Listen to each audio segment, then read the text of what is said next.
How do we turn this into a cornhole set? I'm Bill Arnold, and I'm working my wood.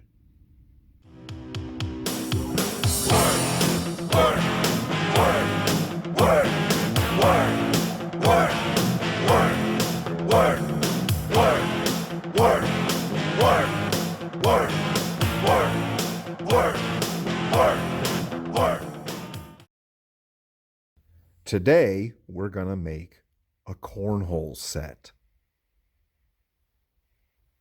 Mind you, when I say we, I mean me. An official cornhole set is 2 foot by 4 foot plywood, raised 12 inches at the rear, and the width of a 2 by 4 and 1/2 inch plywood, which is also regulation. The hole for the bean bags will be 6 inches. Remember, whenever doing a project that involves tools, wear safety glasses. I'm supposed to say, kids, don't try this at home. Ow! Ow! Ow! Fuck! Ow! Shit! But you know what? Go ahead. Do it. Knock yourself out. So I've already cut the panels to 2 foot by 4 foot. This is a piece of maple skinned plywood. Not the prettiest stuff, but it'll do the trick. Next, we're going to cut the 2 by 4 to 4 foot. When you're making repetitive cuts, it's best to set a stop because otherwise you'll hate yourself. I mean, you may hate yourself anyway, but set a stop and that'll be one less thing. So now I have to cut the smaller sizes for the 2 foot across of each cornhole set. And because the 4 footers of 2 by 4 run the entire length, we have to obviously subtract that amount. Now, 2 by 4s together equals just less than 3 inches. Why? I could not tell you. Actually, I could tell you, but what fun would that be? You can discover it yourself.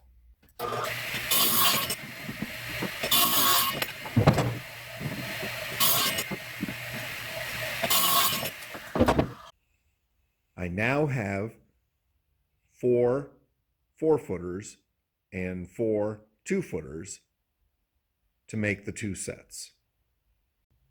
I know what you're thinking. 2 by 4s for a cornhole set? Bill, that's ridiculous. Well, no, it isn't. You see, a regulation cornhole bag weighs 16 ounces, a pound. And when that's thrown with any kind of velocity, it hits the 1/2 inch plywood on top and, bounces in or bounces out. But it can shake the frame of the cornhole quite heavily. So you need some weight. You need some real weight. So anyone who tells you different, anyone who says, oh, just make it lightweight, don't do it. You'll have collapsing cornhole, and you know how painful that can be. Here's a lesson I wish I had learned long ago that I finally took on board. Test fit everything. When you have pieces of wood going together that maybe aren't the straightest or most unwarped pieces you've ever seen, do yourself a favor and make sure stuff fits. Perfect. That's the way it needs to be because nobody likes a sloppy cornhole. In fact, if somebody from like the International Brotherhood of Cornhole Players, Iowa branch, for instance, if they saw that you didn't have a regulation cornhole, you could receive a full disagulation. The next step is pre-drilling. You absolutely want to pre-drill this stuff because the way that this quick growth pine is, it'll shatter under the force of a screw or a nail.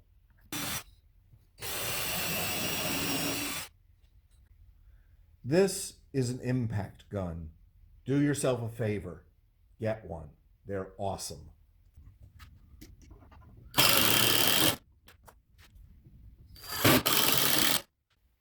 Okay, so we've got the entire frame built.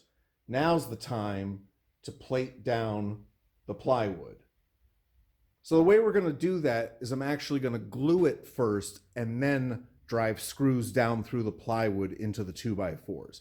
Why both, do you ask? Well, there's a problem with platforms in general, getting a lot of stress put on them, and they tend to shake and move a lot. In the theater business, when we build platforms, we tend to use glue and screws to keep the squeaks down. In this case, we just don't want a piece of plywood flying up in the middle of a very important cornhole match. So I use Elmer's Carpenter's wood glue. There are lots of glues out in the market. I'm sure they're all fine. But if you don't use Elmer's Carpenter's wood glue made with wood resin, you're an idiot. So all you do is just lay down a bead of glue.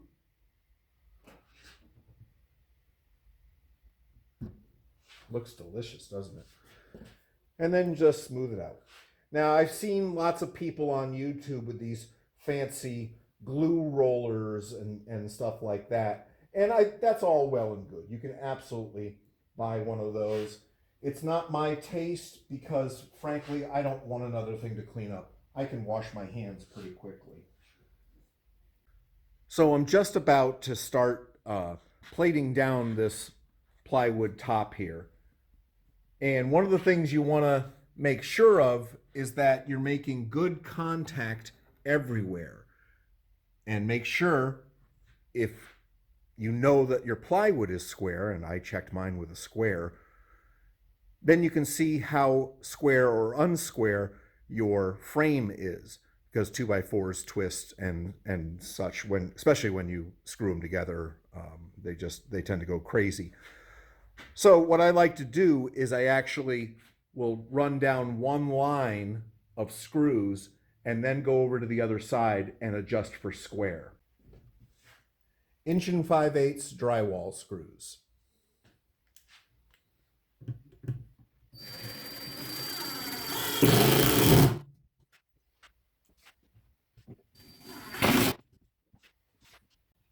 These clamps were made by a company named Hargrave in the 1930s. They're not made anymore. If you ever see them, buy it immediately. These things are awesome. Actually, better yet, if you see one of those Hargrave clamps somewhere, let me know and I'll buy it. Now the plywood's plated down on the two sides, making sure that the box is square. Now I just have to drive screws into the ends.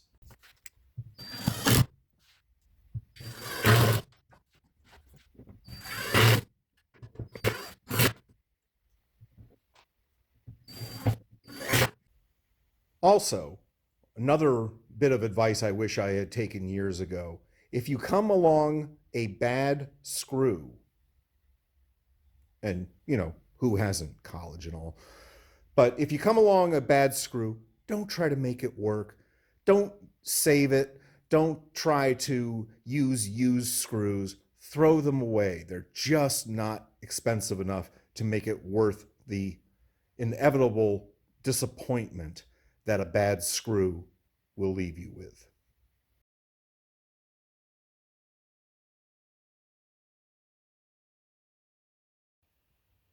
Next, we have to locate the hole. Boy, if that doesn't sound familiar.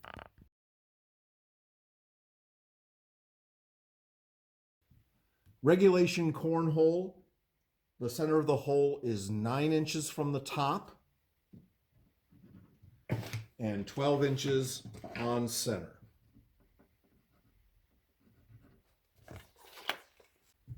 Couple ways you can drill the hole. The way I like to do it is with a drill and then a hole saw. If you don't have a hole saw, then obviously you take a compass and you draw yourself a perfect circle, and then you use a jigsaw. The reason why I'm not doing that is because I suck at using a jigsaw, and a hole saw is a pretty amazing device.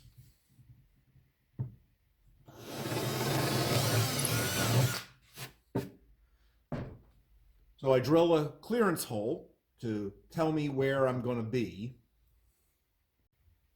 Make sure your hole saw is securely locked in.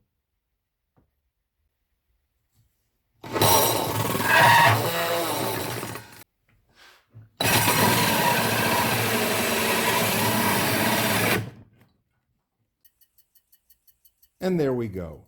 That's a big hole. That's what she said.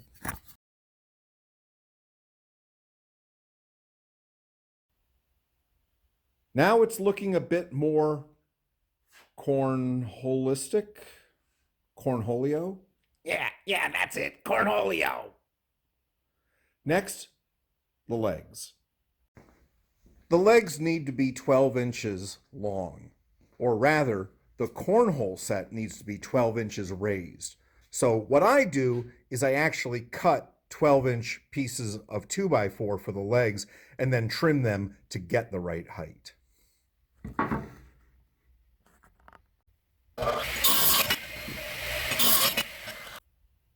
These are my two legs.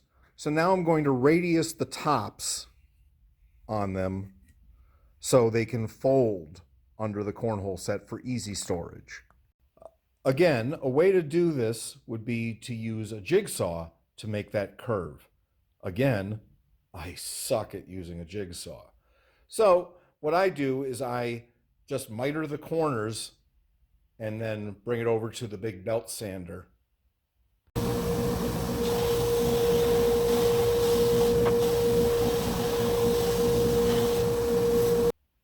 Finished. I've marked the center of the leg and placed it in a position where it will wedge itself against the edge of the cornhole deck.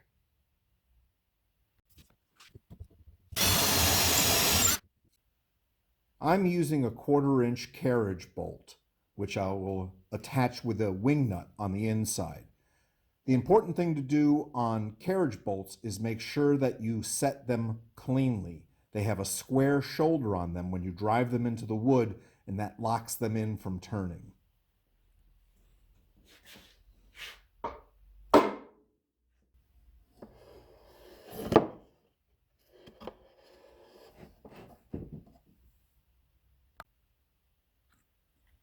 Remember when I cut the legs long? Well, this is why. So I'm going to take my tape measure and drop it down 12 inches.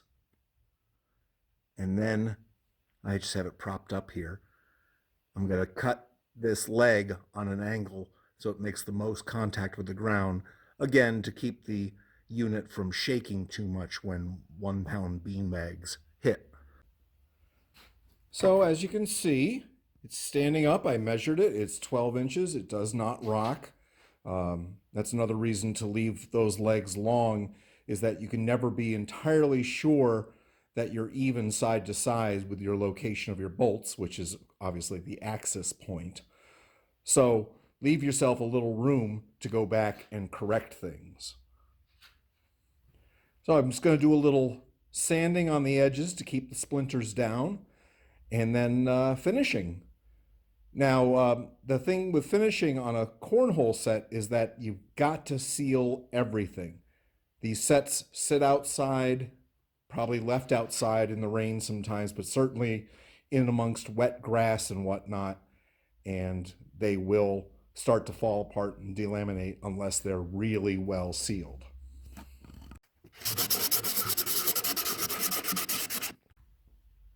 So I wanted to test it out before I did the finishing on it, but I realized I don't have any bean bags, or cornhole bags actually. So I'm just going to test it out with a couple of random things that I can find here in the shop. I've got this this plastic bottle, and we'll find some other things that I can throw. Just make sure it works, It's in the hole! It's in the hole! Cinderella story!